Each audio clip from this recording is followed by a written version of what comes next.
দেখে রোজাদার খুশি হয়। নবী বলেন রোজাদারের দুইটি আনন্দ, একটি আনন্দ রয়েছে ইফতারে, অপরটি কাল হাসরে আল্লাহ তাআলার দিদারে।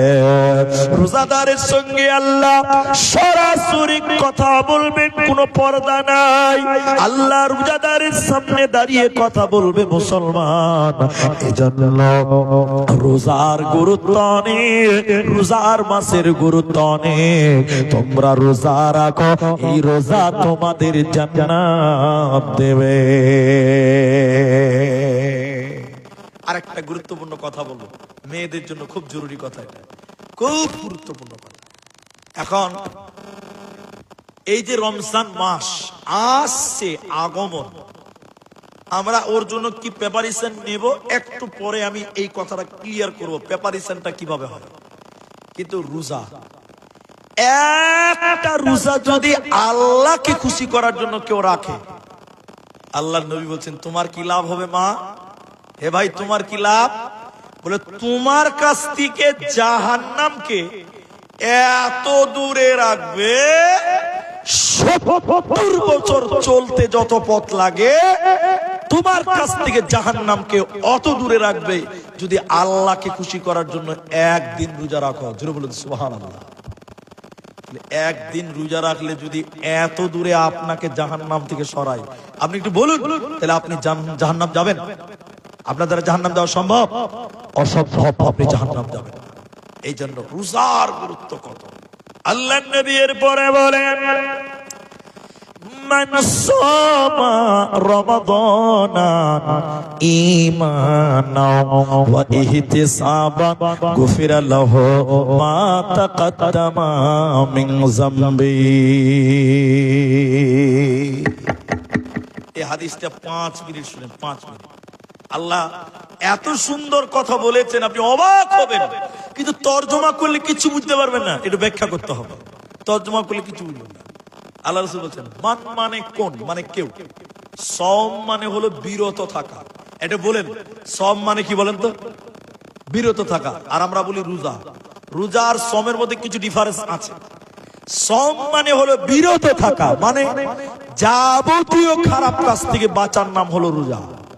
আর আপনি রোজা রেখেছেন, মিথ্যা কথা বলেন, যে রোজা রেখে ঘুষের টাকা, সুদের টাকা লেনদেন করছেন, এটা রোজা কাজে লাগবে?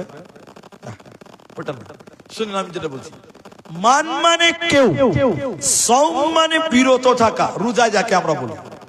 কেউ যদি সিয়াম পালন করে ঈমানও, ঈমানের সঙ্গে, ওয়া ইহতিসাব, ইখলাসের সঙ্গে। এবার যারা দাঁড়িয়ে আছেন আমার এই কথাটা শুনেন, এই কথাটা খালি শুনেলেন, ইখলাস, মনের পরিশুদ্ধতা। দেখেন, আচ্ছা আল্লাহ রোজা রাখলে মাফ করবে, এটা বিশ্বাস আমাদের আছে? জোরে বলুন। রোজা রাখলে আপনার জীবনের গুনাহ মাফ হবে, এটা বিশ্বাস করেন তো?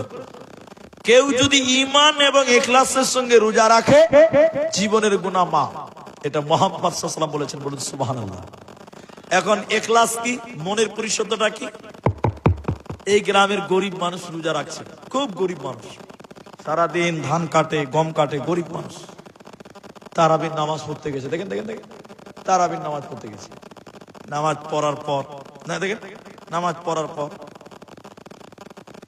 খুব কষ্ট করে রোজা রেখেছে। তো মুলি সাহেবকে বলছে, মাওলানা, ও মুলি সাহেব, একটু দোয়া করেন না, একটু দোয়া করেন, খুব কষ্ট করে রোজা রেখেছি, এত গরম, এত তাপ, একটু দোয়া করেন, আল্লাহ যেন আমাদের মাফ করেন, বুঝার জন্য বলছে। এবার দেখেন দেখেন দেখেন, তারাবির পর মুলি সাহেব দোয়া করছে, দেখেন দেখেন দেখেন দেখেন। আল্লাহ গরিব মানুষ, আল্লাহ অভাবী মানুষ, সারাদিন রোদে কাজ করেছে, তবু রোজা ছাড়ে না। আল্লাহ সারাদিন রোজা রেখেছে, তারাবি পড়েছে, আল্লাহ তুমি জীবনের গুনাহকে মাফ করে দাও। গরিব মানুষ কাঁদতে কাঁদতে বলছে আমিন, আল্লাহ আমিন, মাফ করে দাও। এমন সময় একটা লোক ওরই ভিতরে বলছে, যতই আমিন আমিন কর, মাফ হতেও পারে, নাও। ওরই ভিতরে একটা বেঈমান বলছে, যতই আমিন আমিন করে কান্দ, মাফ হতেও পারে, নাও পারে। আচ্ছা বলেন, ওর গুনাহ মাফ হবে? জোরে বলেন, ওর মাফ হবে? আরো সহজ করে বলবো, দেখেন, আমি বিয়ে করেছি মনে করেন বুঝার জন্য বলছি, এই গ্রামে মনে বুঝার জন্য বলছি, আবার কালকে বলি না যে বিয়ে করতে এসেছিল, তো ঝামেলা হবে, বুঝার জন্য বলছি। এবার আমি শ্বশুর বাড়ি কোনো কোনো আসি, খুব ভালোবাসে আমাকে। একদিন আমার 3টা বন্ধুকে নিয়ে শ্বশুর বাড়ি এসছে। বলেন আমি একলাই আসলে ওর গুরুত্ব আলাদা, আমার সঙ্গে 2টা বন্ধু আসলে সেদিনকার গুরুত্ব হতে হবে আলাদা, হবে না? এবার আমি শ্বশুর বাড়ি ঢুকেছি ইফতারের মাত্র 10 মিনিট আগে, ক মিনিট আগে বলে, আমি বক্তা 2টা মুলবি নিয়ে এসেছি। আমার শালারা কেউ বাড়িতে নাই, বাইরে আছে। আমার শ্বশুর, আমার শালি, আমার স্ত্রী বাড়িতে আছে। আমার শ্বশুর তো দেখে মাথা খারাপ, ইস জামাই এসছে তো কোনো হুঁশ জ্ঞান নাই, 10 মিনিট আগে এসছে তো আগে বলে আসতে পারেনি। হ্যাঁ, খাবার টাওয়ার ব্যবস্থা করতে হবে, দেখো তো সম্মান না করলে হবে। 2টা মুলবি সাহেব নিয়েছে তো আসবি তো আগে জানিয়ে আয় রে বাবা। আমার শ্বশুর তো পাইচারা করছে, শালাকে ফোন করে দিল, আরে তো জামাইদা এসছে রে, 2টা মুলবি গেলে এসে কি করবি কর। ওরা তো পেরেশান হয়ে গেল, টাইম তো নাই, 10 মিনিট টাইম, কি করবে? আমার শালিতে এবারই উবারি, আমার শাশুড়ি এবারই উবারি ডিম খুঁজে বেড়াচ্ছে, খুব পেরেশান। আর আমি আমার 2টা বন্ধুকে নিয়ে গল্প করছি। কোন বাট পারে পাল্লাতে বিয়ে করেছিলাম ভাই, খেতে দিতেও পারে নাও পারে। আচ্ছা বলেন, এই কথা যদি আমার শ্বশুর শুনে নাই তো কি বলবে? এই বাঁদরের বাচ্চা বাঁদর, বলবে কি বলবে না? তোর জন্য আমার বেটিটা পেরেশান, আমার স্ত্রী পেরেশান, আমার বেটারা পেরেশান, তুই কি করে বললি যে খেতে দিতেও পারে নাও দিতে পারে?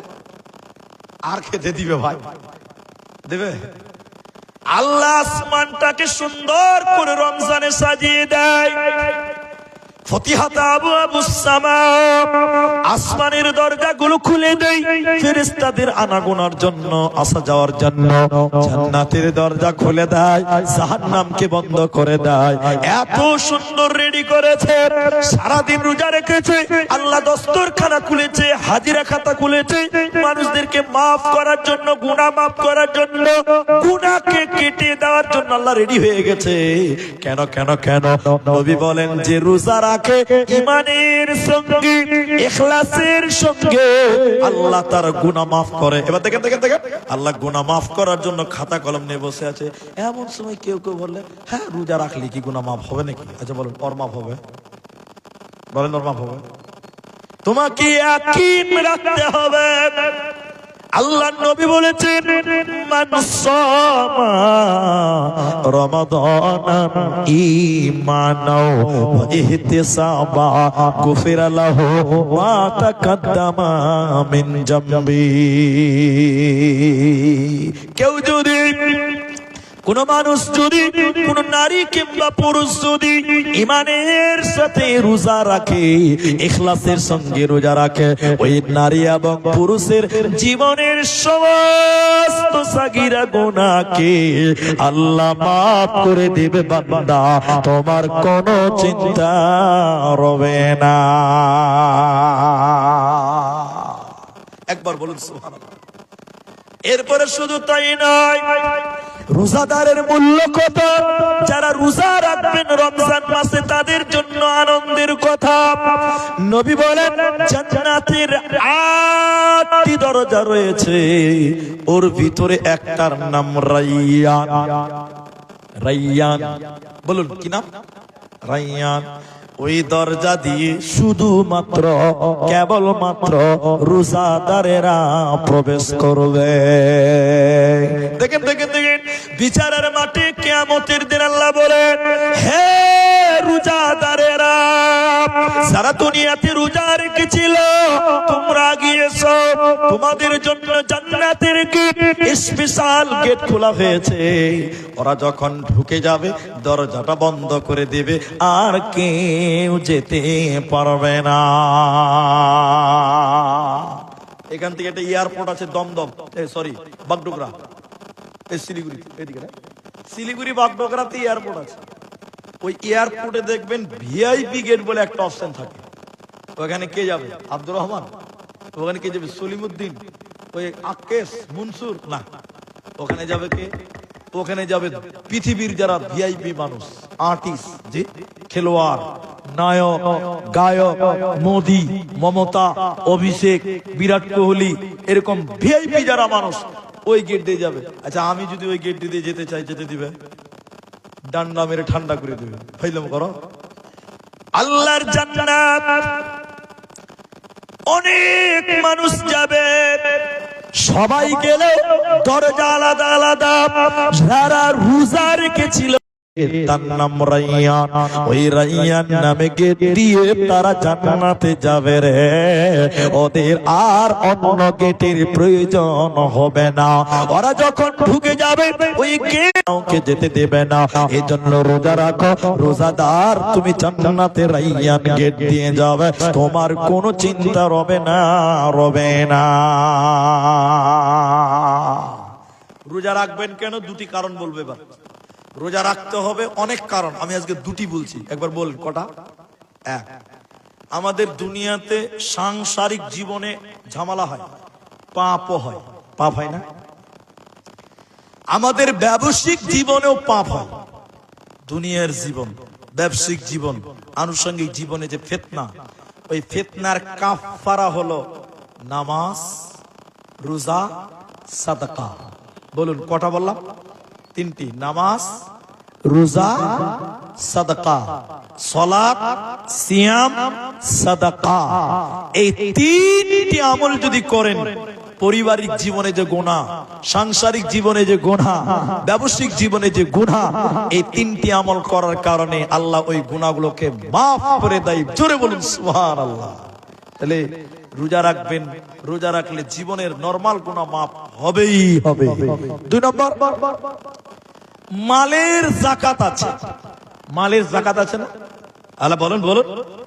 মালের যাকাত দিতে হয়, জমির ওসর দিতে হয়। শরীরের যাকাত হলো রোজা। শরীরের যাকাতের নাম কি? রোজা। এজন্য শরীরের যাকাত হলো রোজা। রোজা রাখো। তিন নম্বরটা শুনেন, যার পয়সা নাই, দেখেন দেখেন দেখেন দেখেন, যৌবন আছে, পয়সা নাই, যৌবন আছে। রোজা মানুষের যৌবনকে দমন করতে পারে। আশ্চর্য হবেন, এখানে যারা গ্রামের মানুষ আপনারা জানেন না, মোবাইল খুললে দেখবেন বলবে কলকাতা হারবাল, আস্থা হারবাল, বিভিন্ন রকম আয়ুর্বেদিক ওষুধের অ্যাডভার্টাইজ দেয়। কি কি কি ওষুধ? যাদের পুরুষত্ব কম আছে, বাংলায় বলছি কথা বুঝতে পারবেন, বাচ্চা ছেলে আছে বুঝে নেবেন। পুরুষত্ব কম মানে স্ত্রীকে সন্তুষ্ট করতে পারেন না, তাদের জন্য এই ওষুধ আছে। এটা খেলে আপনার শারীরিক ক্ষমতা বেড়ে যাবে, শারীরিক যৌবনিক ক্ষমতা বেড়ে যাবে। আচ্ছা বলুন, পৃথিবীতে যৌবনিক ক্ষমতা, শারীরিক ক্ষমতা বাড়ানোর ওষুধ আছে? একটা লোক বলেছেন, কেউ দেখেছেন যে দুনিয়াতে শারীরিক ক্ষমতা, দৈহিক ক্ষমতা কমাবার কোন ওষুধ পৃথিবীতে আছে? দেখেছেন অ্যাডভার্টাইজ? দেখেছেন যে পুরুষের যৌবন ক্ষমতা কমানোর জন্য এই ওষুধ খাও? নাই। কিন্তু মুহাম্মদ সাল্লাল্লাহু আলাইহি ওয়াসাল্লাম আজ থেকে 450 বছর আগে তিনি বলেছেন, আমার কাছে ওষুধ আছে। কি? তোমরা যদি রোজা রাখো, তোমাদের যৌবন ক্ষমতা দমন হবে, কমে যাবে। একবার জোরে বলুন সুবহানাল্লাহ। হে আমার মা, একদম শেষ পর্যায়ে আপনাদের জন্য আরো গুরুত্বপূর্ণ কথা আপনাদের যেটা জানাতে চাই মুসলমান মায়েরা, এই রমজান মাস কিভাবে আপনি শুরু করবেন, কি দিয়ে শুরু করবেন? রমজানের শুরু হলো শাবান মাস দিয়ে। শুনেলেন, আল্লাহর নবী বললেন, নবীকে জিজ্ঞাসা করলেন, ইয়া রাসূলুল্লাহ, শাবান মাসে আপনি এত রোজা রাখেন, অন্য কোন মাসে এত নফল রোজা রাখেন না কেন? কেন কেন? নবীজি দুইটি কথা বলেছেন। এক নাম্বার, এই মাসে আল্লাহর কাছে বান্দার রিপোর্ট দেওয়া হয়। দুই নাম্বার, মানুষ রজব মাসকে রমজান মাসকে গুরুত্ব দেয়, আর মাঝখানে শাবান মাস, এই মাসকে মানুষ গুরুত্ব দেয় না। এই দুটি কারণে আমি বিশ্ব নবী এই শাবান মাসকে বেশি গুরুত্ব দেই। এরই কারণে আমি বেশি বেশি সিয়াম পালন করি। রমজানের পরিস্থিতি নিয়ে, রমজানের প্রিপারেশন নিতে হবে শাবান মাসে। এই জন্য শাবান মাসে আপনি রোজা রাখবেন, দুটি, তিনটি, পাঁচটি, 10টি, যতটুকু পারা যায় রোজা রাখবেন। কেন? হঠাৎ করে রমজান মাসে রোজা রাখতে গেলে আপনার প্রবলেম হতে পারে, অভ্যাস না থাকার কারণে আপনি অসুস্থ হতে পারেন। এর জন্য রমজানের আগের মাসে দুটি 4টি যদি রোজা রাখেন, রমজানের 30টা রোজা রাখতে গেলে আপনার আর কোনো প্রবলেম হবে না। রমজানের প্রিপারেশন হলো যখন শাবান মাস 28 দিন হয়ে যাবে, 28 দিন যখন হয়ে যাবে, তখন আপনি নজরে রাখবেন, প্রতিটা মুসলমান খেয়াল রাখবেন, নতুন চাঁদকে খুঁজতে হবে। এটা হলো রমজানের জন্য প্রিপারেশন নেওয়া। চাঁদ দেখতে হবে, চাঁদ চাঁদ চাঁদ দেখবেন আর দোয়া বলবেন। 28 তারিখ রোজা শেষ, 29 তারিখে চাঁদ দেখবেন, কারণ আরবি মাস 28-এ হয় না। আরবি মাস 28-এ, 31-এও হয় না। আরবি মাস 28-এ হবে না, 31-এও হবে না। আবার ইংরেজি মাস 31-এও হয়, 28 ফেব্রুয়ারি হয় কি না হয়, কিন্তু আরবি মাস 28-এ হবে না। এই জন্য 28 যখন হয়ে যাবে, যদি শাবান 29-এ চাঁদ উঠে যায় তো শেষ, মাস শেষ। মাস হবে চাঁদের সঙ্গে, চাঁদ খুঁজবেন। রমজানের জন্য প্রস্তুতি, চাঁদ দেখা। চাঁদ দেখা হয়ে গেছে, সবাই চাঁদ দেখার চেষ্টা করেন। চাঁদ দেখবেন, চাঁদ খুঁজবেন, চাঁদ দেখেছেন দোয়া পড়বেন, আল্লাহুম্মা আহিল্লাহু আলাইনা বিল আমনি ওয়াল ঈমান ওয়াস সালামাতি ওয়াল ইসলাম রব্বি ওয়া রাব্বুকাল্লাহ। রমজানের জন্য তৈরি থাকেন। আমরা খালি মোবাইল দেখছি ঘন ঘন, যে চাঁদ উঠলো কিনা একটু দেখেলি ফেসবুকে। জি, মানুষ ফেসবুকে চাঁদ খুঁজছে, হ্যাঁ, মোবাইলে চাঁদ খুঁজছে। চাঁদ দেখতে হবে আসমান। এবার রমজানের আরো গুরুত্ব নিয়ে আপনার শেষের পয়েন্ট গুলো আপনি আরো মনে রাখবেন। রোজা না রাখলে কি গুনাহ হয়, রোজা না রাখলে কি শাস্তি হয়, কি গুনাহ হয়, এই মর্মে আপনাদেরকে জানানোর পূর্বে একটা কথা বলি। অনেক মেয়েদের রমজানের রোজা বাকি থেকে যায়।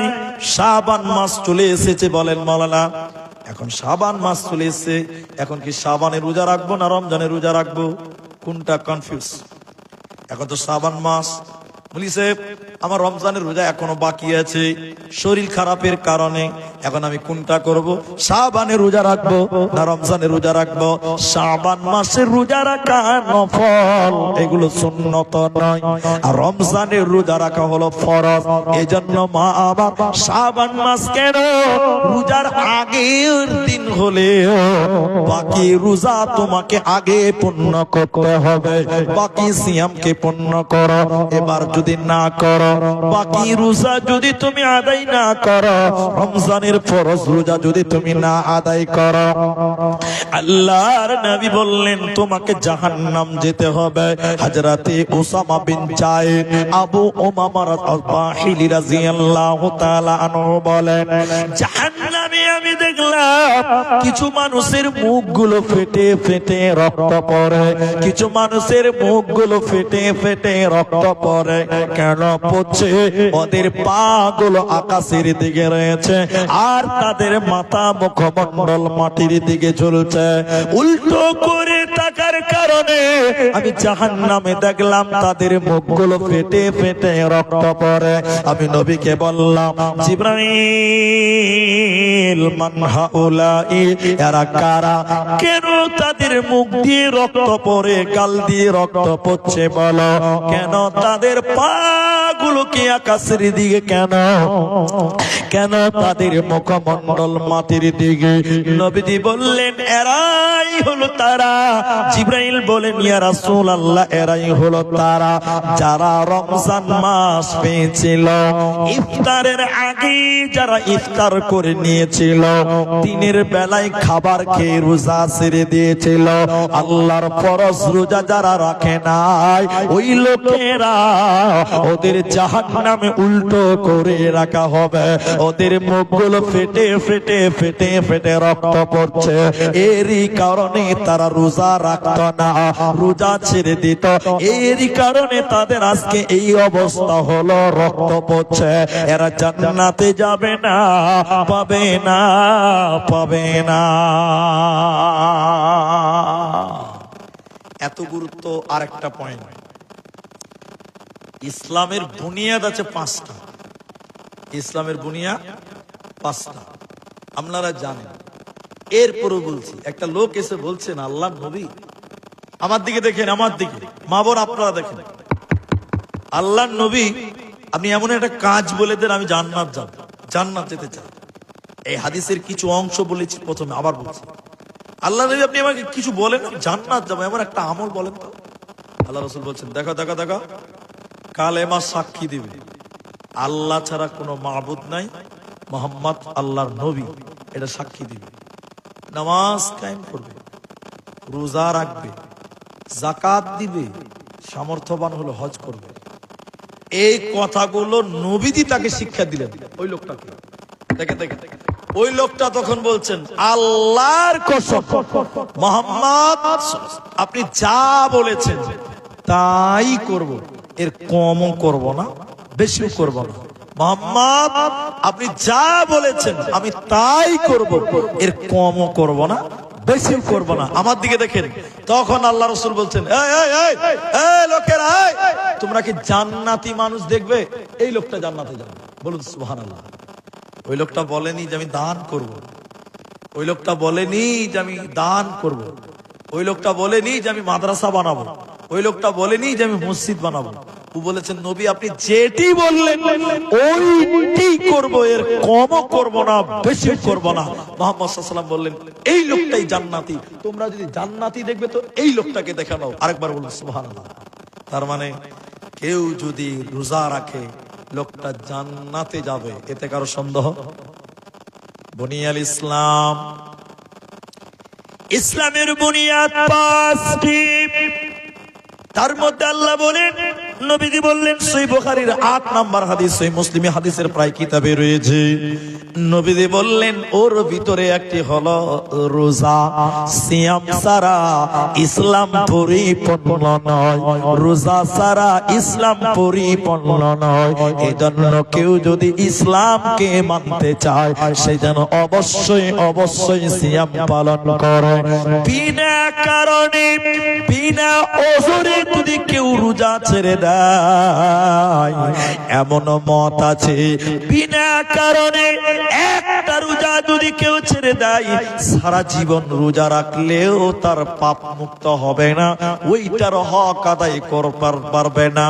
বিনা কারণে ইচ্ছা করে যদি রোজা ছেড়ে দেয়, কিন্তু কিছু কিছু রোজার কাফারা হয়, কিছু কিছু রোজার কাজা হয়।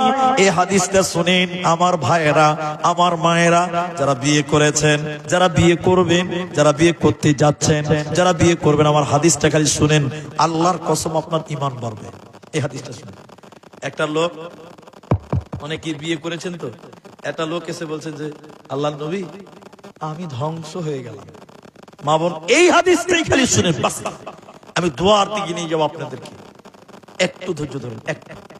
আল্লাহ রাসূল বললেন আল্লাহর নবী গো, একটা লোক এসে বলছে যে আমি ধ্বংস হয়ে গেলাম, আনা হালাকতু, আমি বরবাদ হয়ে গেলাম। নবীজি তাকে বলছেন কিসে তোমাকে ধ্বংস করলো, কিসে তোমাকে বরবাদ করলো বলো। তো বলছে আল্লাহ রাসূল দিনের বেলায় স্ত্রী মিলন করেছি রমজান মাসে, আমি ধ্বংস হয়ে গেলাম, আমি বরবাদ হয়ে গেলাম, কি করব? এদিকে দেখে দেখে আল্লাহ রাসূল বললেন একটানা 2 মাস রোজা রাখো। কটা রোজা রাখতে হবে? তো লোকটা বলছে যে আল্লাহ রাসূল এই 30টা রোজা রাখতে গিয়ে তো একটা আকাম করে বসেছে, আবার একটা না, এবার একটা না, মাঝে মধ্যে 60টা করলে হবে না, একটা না 2 মাস রোজা রাখো। লোকটা গাল চুলকাতে চুলকাতে বলছে হুজুর 1 মাস করতে গিয়েই তো আকাম হয়ে গেছে, আবার 2 মাস মাফ করেন, পারবো না। আল্লাহ রাসূল বলছে পারবি না? বুঝে না, তাহলে গোলাম আজাদ করো। পারবো না, গরিব মানুষ, 60টা মিসকিন খিলাও, 60টা। কটা বলে? তো বলছে হুজুর আমি তো গরিব মানুষ, 60টা লোককে খিলানো এখানে আছে, 60টা লোককে খিলাতে গেলে ক কেজি মাংস লাগবে ভাই? 20 কিলো মাংস লাগবে, চাল লাগবে, ডাল লাগবে, আরো কত কি লাগবে। বলছে হুজুর আমি তো গরিব মানুষ, আমি কি 60টা লোককে খিলাতে পারবো? পারবো না। ওকে অনেক অপশন দিল, একটাও পারে না। এদিকে দেখেন, এদিকে দেখেন। আল্লাহ রাসূল তখন কি করলো, এতটি খেজুর নিল, খেজুর, খেজুর দেখেন, খেজুরটি নিয়ে বলল এই খেজুরটি নিয়ে তুমি বাড়ি যেতে যেতে যত ফকির মিসকিন দেখবে সবাইকে তুমি দান করে দিবে, যাও তোমার এই গুনাহটা মাফ হয়ে যাবে। তখন লোকটা বলছে, হুজুর এই এলাকায় আমার চাইতে গরিব আবার কেউ আছে? আমার চাইতে গরিব আবার কে আছে? তখন আল্লাহ রসুল বলছে, তাই নাকি? তাহলে এই খেজুরগুলো তুমি খাও গা, যাও। কি বুঝলেন? দিনের বেলা স্ত্রীর সঙ্গে যদি মিলন করেন, একটানা লাগাতার নন স্টপ 60টা রোজা রাখতে হবে। সুবহানাল্লাহ। 60টে মিসকিনকে খিলাতে হবে। এই জন্য দিনের বেলায় এই পাপ করবেন না। আমরা বরকতের মাস কিনিয়ে একটু দোয়া করব, কিন্তু এখন জিটি ভাই আছেন, এটা কোনো জলসা না, এটা একটা মাদ্রাসার প্রোগ্রাম। আমি আপনাদের কিছু কথা রাখলাম একমাত্র স্নেহবন ছোট ভাই ইসহাকের আবেদনে। আপনারা